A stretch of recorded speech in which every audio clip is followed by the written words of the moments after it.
And we are back. It's been a while, but this is another episode of The Flow Chats, a podcast where I, Floris Groenewald, have chats with people I find interesting, mostly creatives. And on this week's episode, a conversation I had with Sandy Little, who is one of two front people of the band Wolfgang Marrow. I guess I could have just called her front woman, since the other one's a dude. Anyway, the reason I had this chat with her, and it was actually recorded a couple of months ago, is because their new album has come out. It is currently already available on streaming platforms and digital platforms and iTunes and Spotify and Deezer and all those things. You can go listen to it. It's called Small Town Ghosts by Wolfgang Marrow. But they are still having album launch shows. The first one on the 5th of July at Railways Cafe with Straight Jackal and Dion Bacchus and the Stolen Horses also playing. And the other one on the 12th of July at Sioux Lake Bowls Club in Joburg with the Black Eyed Bones and the Lebowski playing. Both should be amazing shows. And I'm sure physical CDs, will also be available at the shows for the old school kids. Anyway, enough plugging, enough jibber jabber. Here's my conversation with Sandy Little of Wolfgang Marrow. So you're from Aliwal? Yeah, Aliwal Noord. Alcohol North. Is there Aliwal South?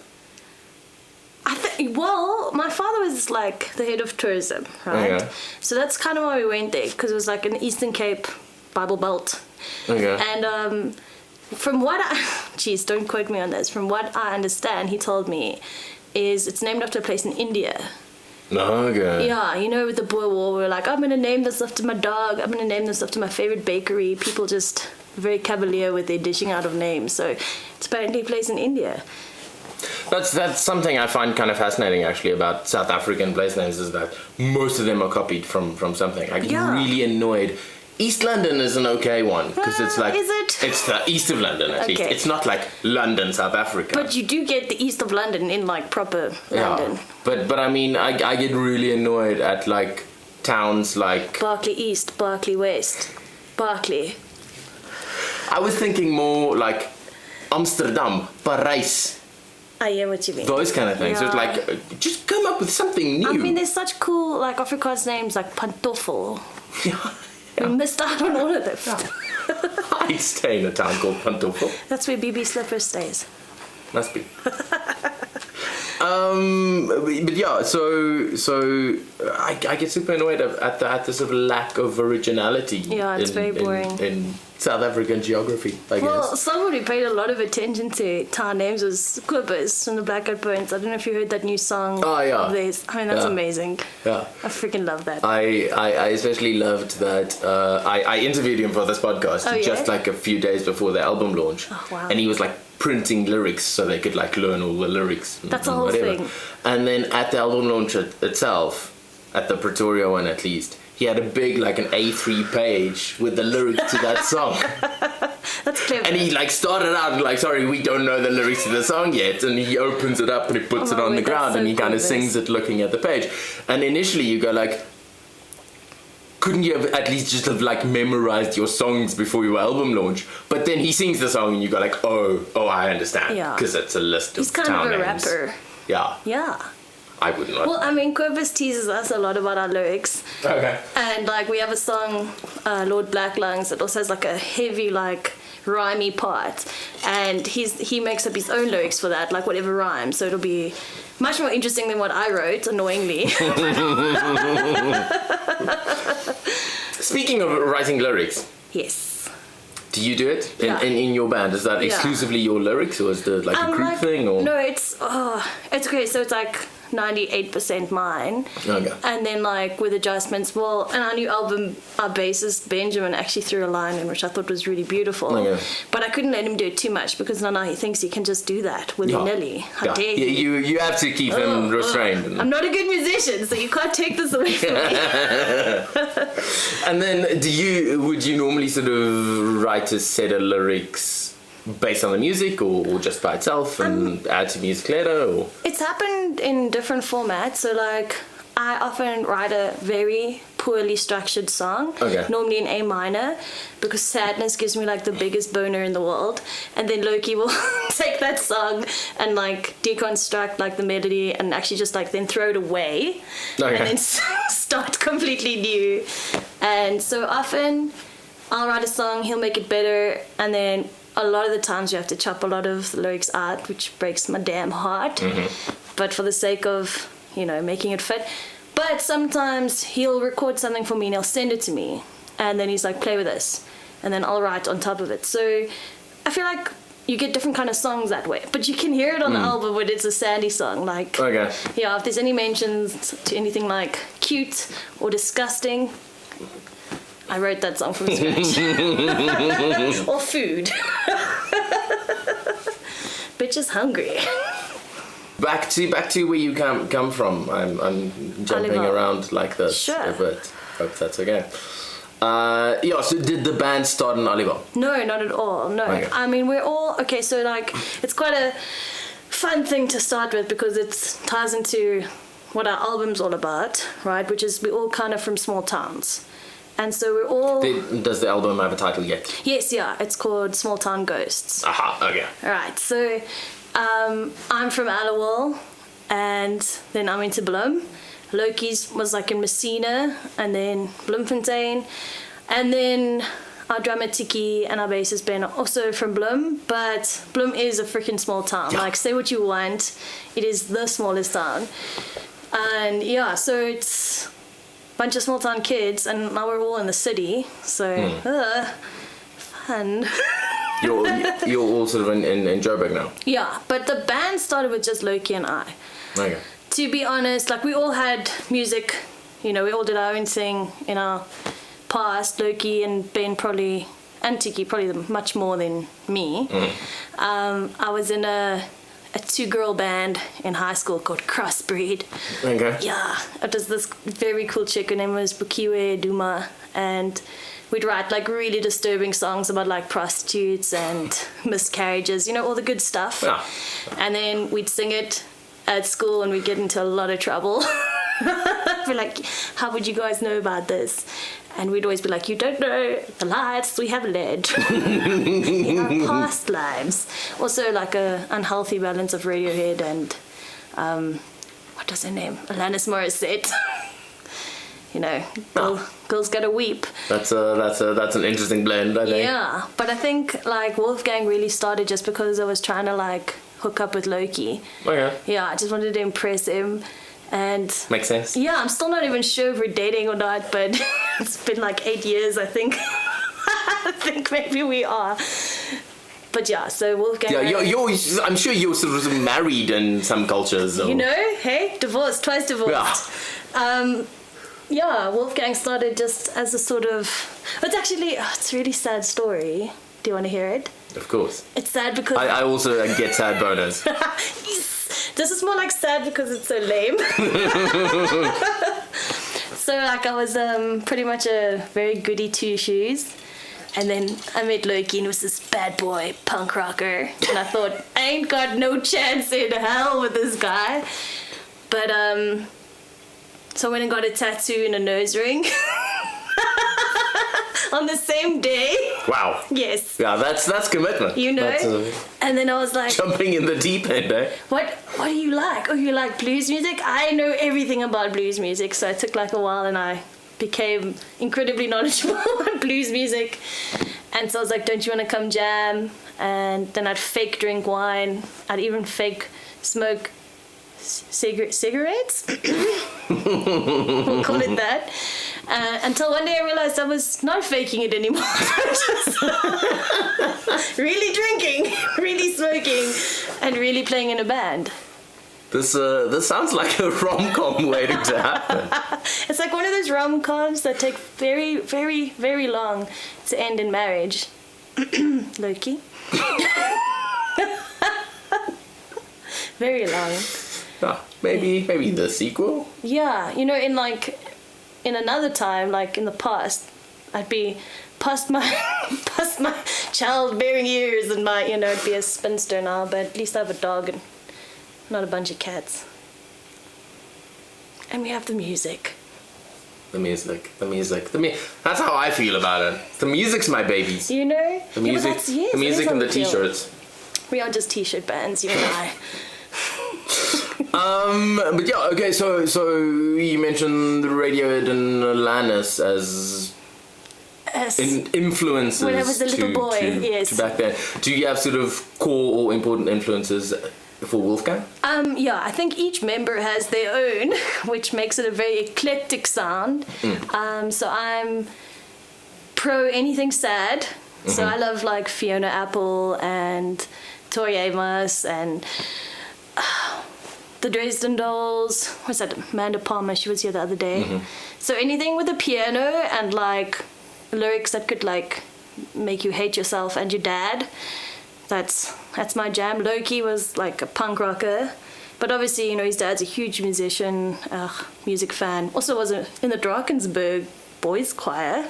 His dad? Yeah, or Mlo. Oh, yeah, very talented. And so he grew up in a very like nurtured musical, like they're big on music, you know. Very, very cool parents. Scump. And Tiki, like he's more into anything that's incredibly complicated to play. Okay. Like I'm gonna get this band name wrong because I only half listen to them when they talk. But is it sounds of animals fighting, or is that a thing? Yeah. Yeah. Yeah. Which isn't actually what I thought it was. Yeah, when I first heard about that band, I was really hoping it was the sound of animals fighting, but it's really not. And then another band, I want to say Snarky Puppy or Slippery Puppy. That one does not sound familiar. My goodness, it's like an orchestra of people and everyone has earphones on. Everyone looks like they have like at least a PhD behind their names. So Tiki's all about the techniques. And then Benjamin played in like a bunch of metal bands and stuff, and but he's really more into like folk punk, like pop punk. Okay. Yeah. Benjamin. And then does those kind of like, I mean, I think it works, as you said, to sort of bring an eclectic kind of vibe. It does. Well, we've had a lot of like negative criticism about that though. Like pick a style, goddammit. Yeah. Are you country? Are you punk? Are you punkery? Like. But so does it ever sort of result in internal conflict, like between the band members, or? No, we've never fought about music. We fought about food a lot.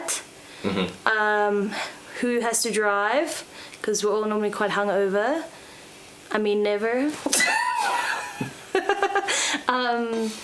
Yeah, we don't fight about the music. I think the band kind of knows like the lyrics is my game and the melody is Loki's game, and each member is kind of responsible for what he brings into it. But we always take each other's advice because everyone has such, you know, a vast, except for me, knowledge of music, you know, so it'd be silly to shut someone out.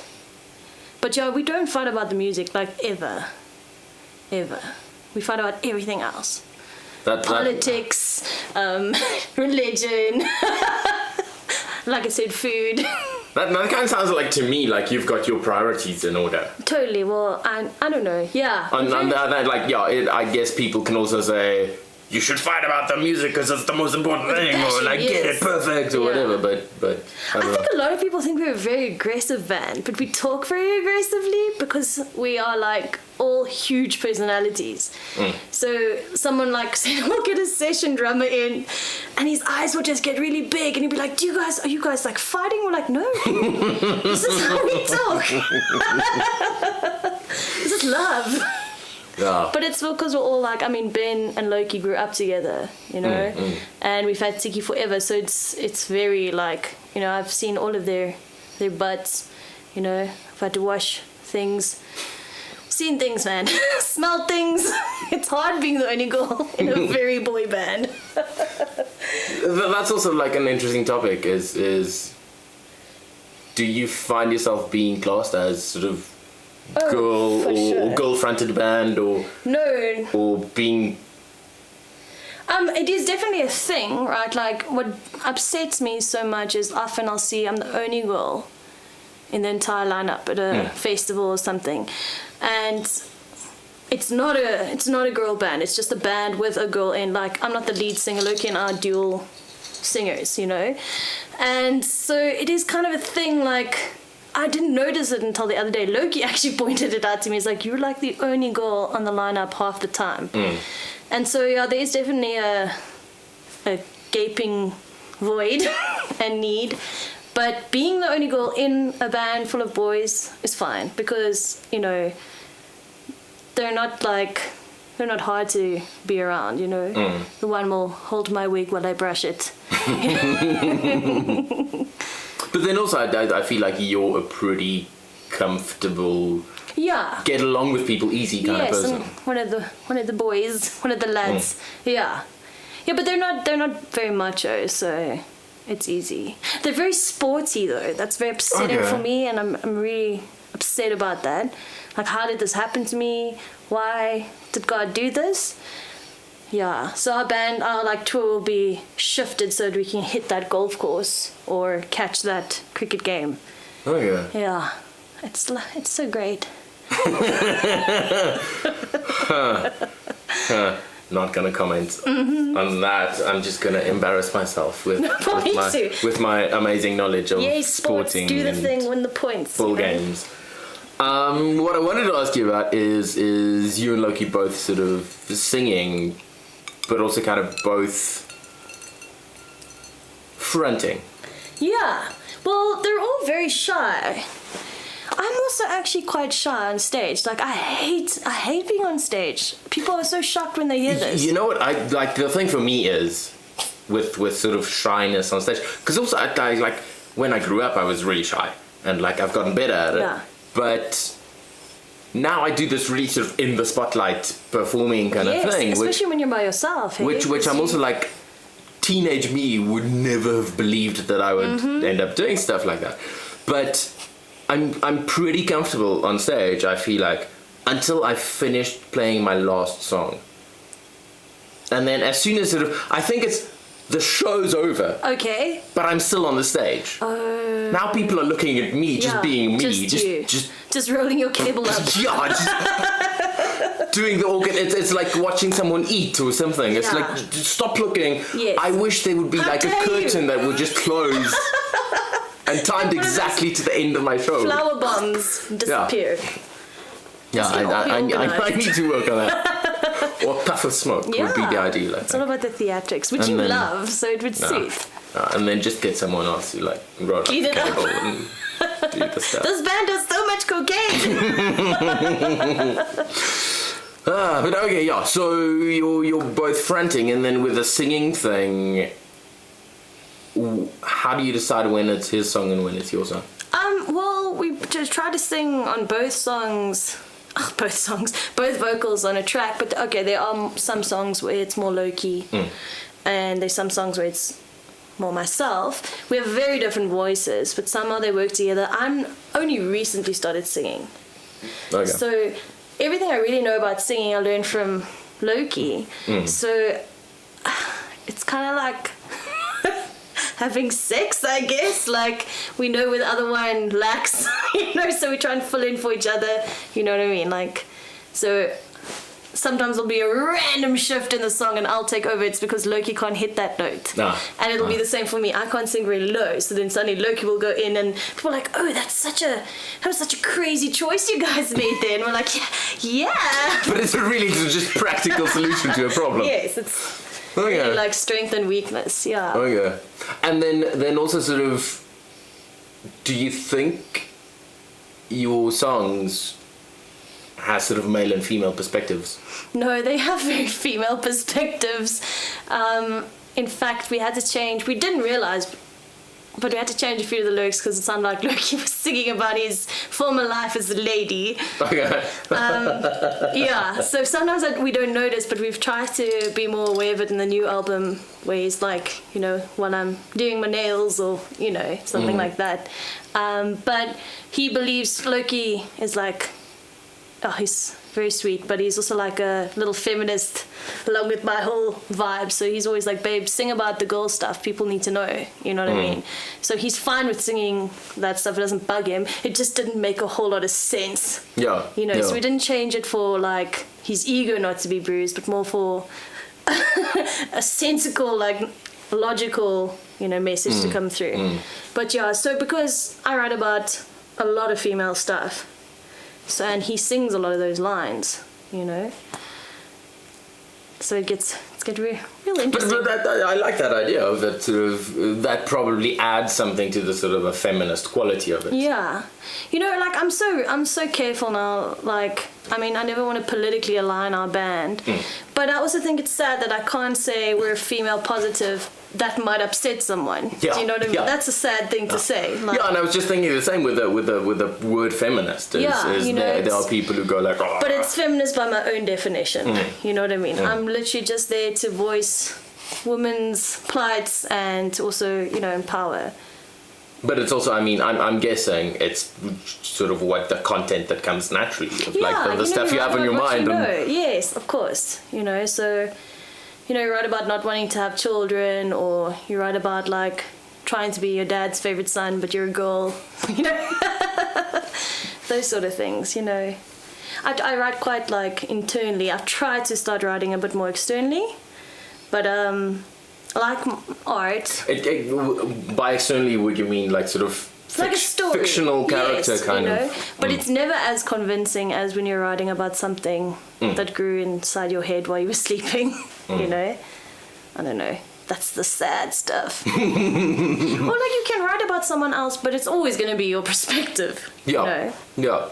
yeah. I totally feel like with my writing that there's usually a blend between sort of autobiographical and Totally. fictional, and I like shifting that line. Sure. I mean, you can't avoid yourself, you know? Yeah, I feel like the most sort of obviously fictional stuff has a like a definite autobiographical something in there. Yeah, but it's still and fun. The opposite as well is like, even if I'm like being super autobiographical and about myself and my feelings, you kind of... Yeah, you'll still use general metaphors or ideas. Yeah, and also, I mean, sometimes you'll just change the hair color of the girl you're singing about because it rhymes better. You know what? I hear you. Something. I had to change names of...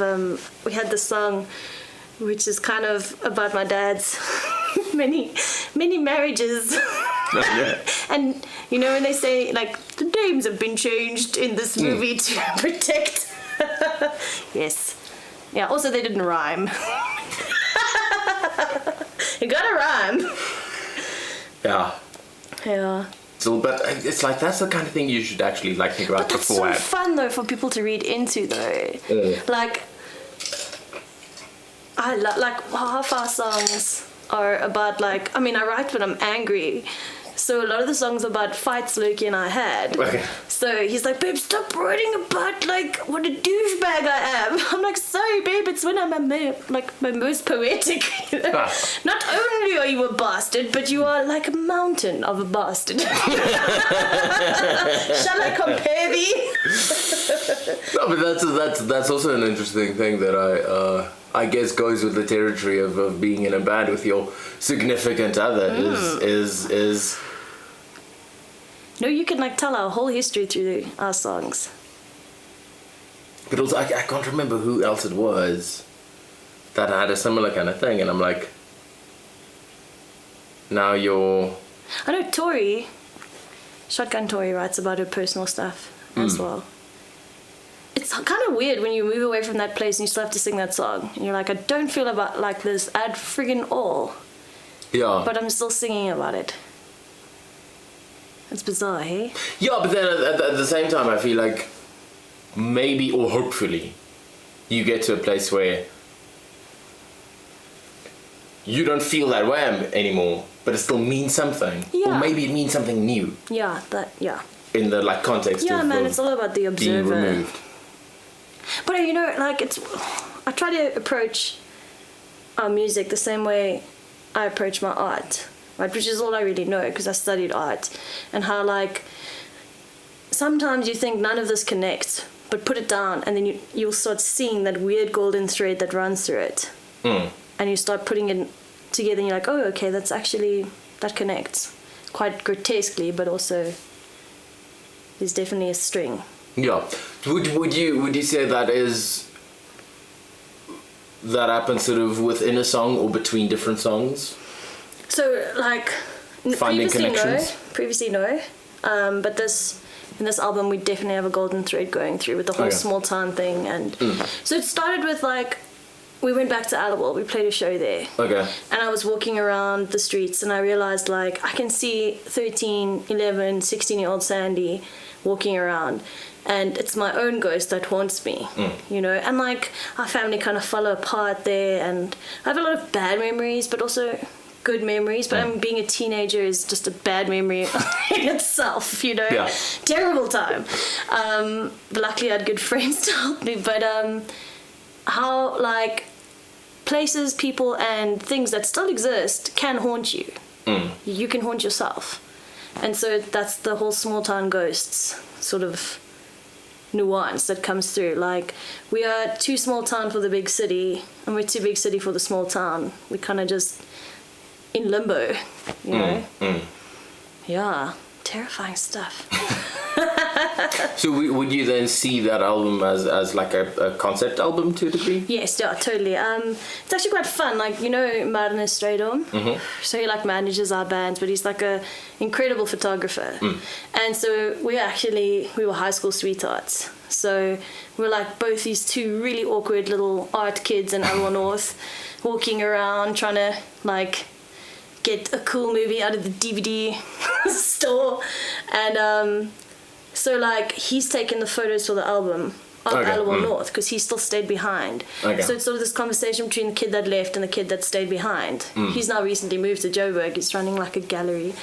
But for me that was important. Like, no one else but him and I know what that's like, you know? And so the photos in the album sort of speak back to that, like, this dead time that exists in small towns sometimes that people find so comforting, but some people so terrifying. You know, that slow change, that repeat, you know. That's kind of my nightmare. But also it's beautiful. Yeah. You know? Yeah. So that's how like Small Town Ghosts came to be. It started with one of the songs, which is the title track. You know, it's very like a post-apocalyptic approach to sort of leaving somewhere. A post-apocalyptic approach to leaving somewhere. Yeah. Wow. You know. Then also like speaking of the concept album vibe, then it's obviously designed as an album, as a listen to this thing from 1 to 10 or whatever. We put in so much thought into it, like, because we didn't normally, you know, we're just like, oh, I'm gonna sing a song about a serial killer, and now I'm gonna sing a song about strange beasts, you know. Yeah. But now it's sort of all relevant. Like, even when you think, wow, how does a song about cannibals fit in? But then you realize it's about, you know, compulsive drinking when you're bored, which is a very big small town thing, you know. And what's the song about a girl who took her own life? And she wasn't even from that small town, but I met her in that small town. Okay. Everything links up. And then together with that idea of sort of listening to an album in a certain way. Oh, man, it's such a dying thing. Are you making CDs? We're making a bunch of CDs, and we're gonna. That's also a dying thing. It is. This is like, oh my god, being in a band is the most expensive hobby we've ever chosen. But man, you got to spend your money on something. Yeah. Some people fish, you know. Some people do crack. Yeah. Like, we make music and pay for people to listen to it, which is totally fine. But yeah, we're very keen on having like the tangible, you know, album where people can like, hopefully like want to pop it in on a long drive and listen to it like a narrative, you know. But yeah, so Robin Fernie, who recorded us, like, he was very good at like sort of keeping sort of an element of a continual sound running through the album without it becoming mundane. I mean, that is such a freaking balancing act. Yeah. Like, oh, it's too different, oh, it's too similar. And then, I mean, I think a core of that would be something like using the same instruments throughout, or sticking to a kind of a sonic palette of which sounds you're using. Totally. Did you then, based on that idea, record it in the same way that you would play it live? No. No. So we are readdressing our live set. Like we're bringing keys into it. So every day Loki comes home from the 9 to 5. He goes upstairs to we don't have a bedroom, we have a music room. Stop passion. Actually, that's my bed. Yeah. Who needs a bed? Who needs a bedroom? And he just grinds. So it's actually so sweet. Like, the keyboard's for me, but he's learning it so that he can teach it to me. Typical A-type personality, but like I adore him for it. But so we're definitely readdressing our set. We're trying to make a fuller thing. The whole ideology behind it is if you've got a hand or a foot that's not doing something, you're a waste of damn space. Yeah. So yeah, but funnily enough, no harmonica in this album, unfortunately. So we have moved really far away from the blues now. Except for like the sadness penchant. So genre-wise, what would you describe yourself as, or at least for this album? Who knows? I mean, it's rock and roll. There's slide guitar. There's normal guitar. Listen to how knowledgeable I am of the stuff. I can tell you're a real expert. The drum. Geez, I'd probably be the worst person. For me, I just hope people see the lyrical content. For me, like, that's the most important. Obviously not the same for the other bandmates. But what I hope people take away from it is like, wow, these are great stories. Yeah. So yeah, it's right genre. Why can't lyrics be a genre? But it is. I mean, I think definitely in your previous stuff as well, as sort of strong narrative storytelling. Vibe to it. Thank you, that's so sweet. But rock and roll. Rock and roll, there's a little bit of punk in some of it, less country this time, a lot less blues, just a bit more folk. But we're going to go in a different direction in the next album, because this one was a bit sad, so we have to try and balance it out, find the joy somewhere. I hope the next super happy album is all about how amazing city living is. Yes. Well, it is. I mean, I've never been this happy in my life since I moved to Joburg. It's been, like, I loved Bloemfontein, don't get me wrong, but I didn't realize what I was missing out on. Which is probably better. I would have been really depressed had I known. But I mean, that's how I feel. It's like I've lived in big city all my life, and I'm like, I don't think I would survive in a small town. And that's the thing, right? I honestly think, like, no offense to you big city kids, but like us in-betweeners, we can small town it or big city it. Never quite like 100% at each either. But yeah, I don't know if I'd stay forever in Joburg just because of the traveling. I hate it so much. I cry a lot. I was telling you in the car. And that's mostly because of the music I listen to. I totally thought you were going to say it's because of the traffic. Because I think there's a lot of people who cry because of that. When you're watching the traffic and like the world's saddest song is playing, it becomes like this really weird music video of your life. And the beggar comes to you and he's sad. I'm like, me? I'm also sad. I know what you mean. But that's a much more important sadness that he has. At least there's sort of some emotional connection. Yes, there. Totally. Also, I just die from awkwardness when anyone looks at me in my eyes.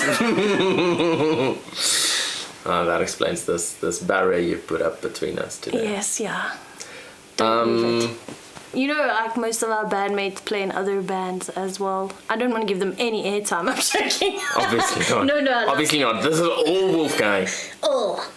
You can totally tell me about all the other bands your bandmates play in, and then just call all of them Wolfgang Marrow. Yeah. Or just like beep out the name every time I say it. Yeah. Beep.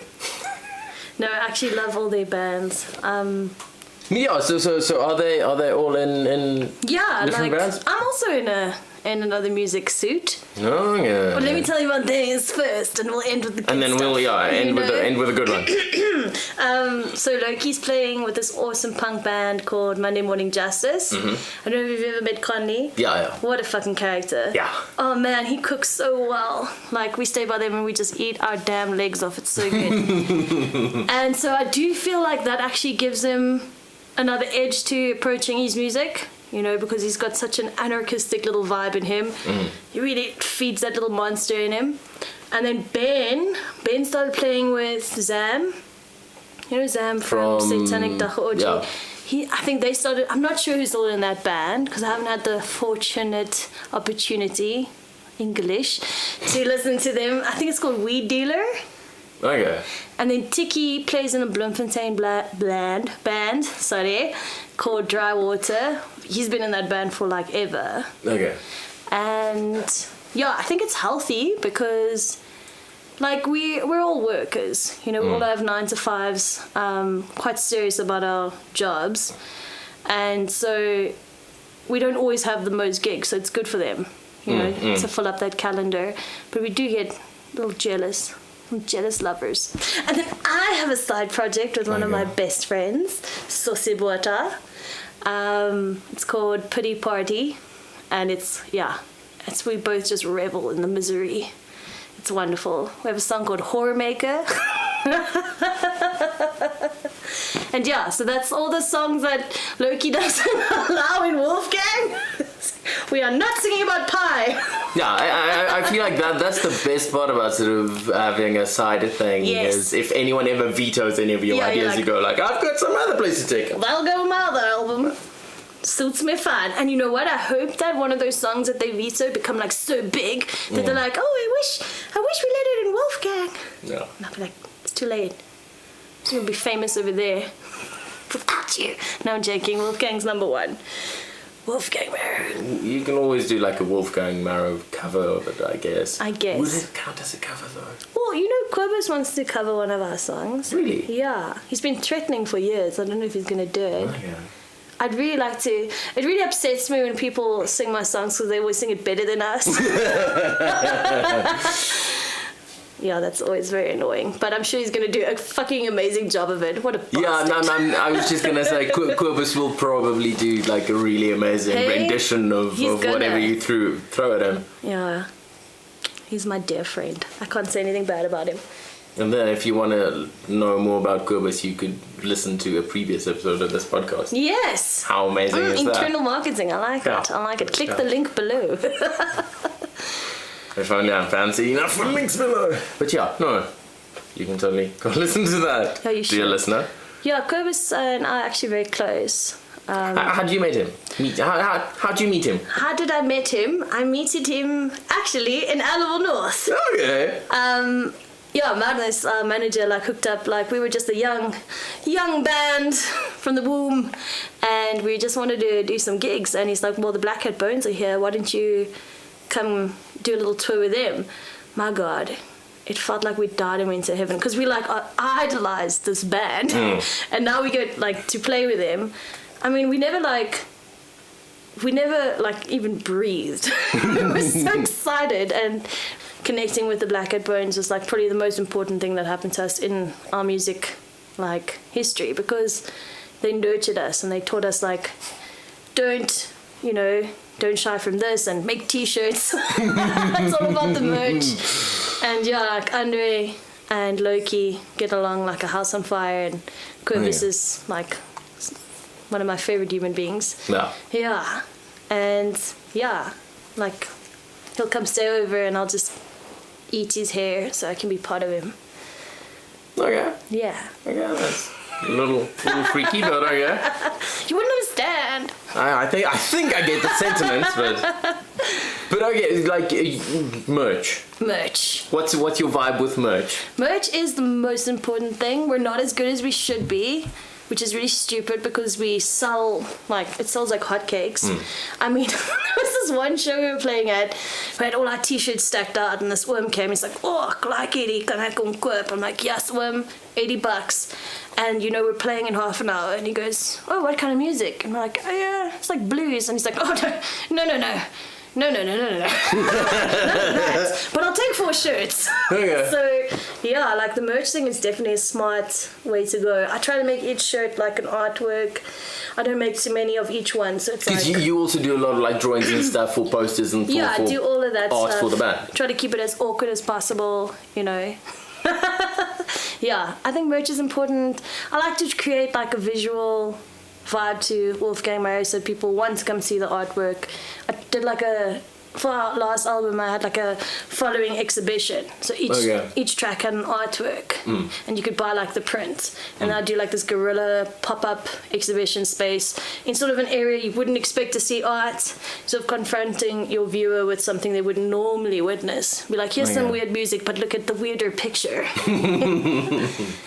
Ideally, would you like people to I would like take in both at the same time? Yes, people to associate like Wolfgang Marrow as like a very arty band. Yeah, because I just thought like a music video, man, I love music videos. For me, there's nothing cooler, but I think it's unique having one stagnant image represent a song, especially because I wrote that song and this is my drawing. So this is me writing my song in a picture. Yeah. You know what I mean? So you kind of tell the story 2 or 3 times. From the same breast, I talk about boobs a lot, I'm sorry. Definitely sounds like a fun band. It is a very naked band. I'm joking. No, we're actually like a bunch of prudes, but yeah. Very close. We spend a lot of unhealthy time together, which is good. You become a family. Yeah. I always wondered how that worked, hey? How does a band work? How do people just find people that like want to stick around? And then I realized what it is you just can't escape them. It's not about making people Stockholm stay. syndrome. Yeah, it's like, it's all I know now. That's what I'm gonna do now. Go kidnap some people. Yeah. Start a band! Exactly. It's harder to leave than it is. Yeah. What is a band but a small cult? I think about it. Spreading your like ideas and it's a cult. Totally. Huh? Totally. Your merch, it's propaganda. Yeah, and then you're getting people to pay you for being indoctrinated. Tax exempt, I'm telling you. Next mission. I'm sure we can do it. Yeah, we can. I'm sure. Thanks for having this conversation with me. Thank you for coming over here. All this way. That's what I do. And now you can eat my mac and cheese. Yes, in case you were wondering, she literally gave me mac and cheese to eat, and it was really good. It was really good. You know what's also good? Wolfgang Marrow and their new album, Small Town Ghosts. It's online as we speak. Go listen to it immediately. And go to their launch shows. I'll see you there. Also, listen to this podcast, other episodes of this podcast. It's been around for a while, so there's lots of other episodes to listen to. You can go subscribe on your podcast thing. You can go like and review previous episodes, including this one. If you like this episode, maybe leave a review, leave a rating or whatever, or click the thumbs up or whatever you do on the thing where you do the things and listen to the things and stuff. Thanks for listening. Goodbye.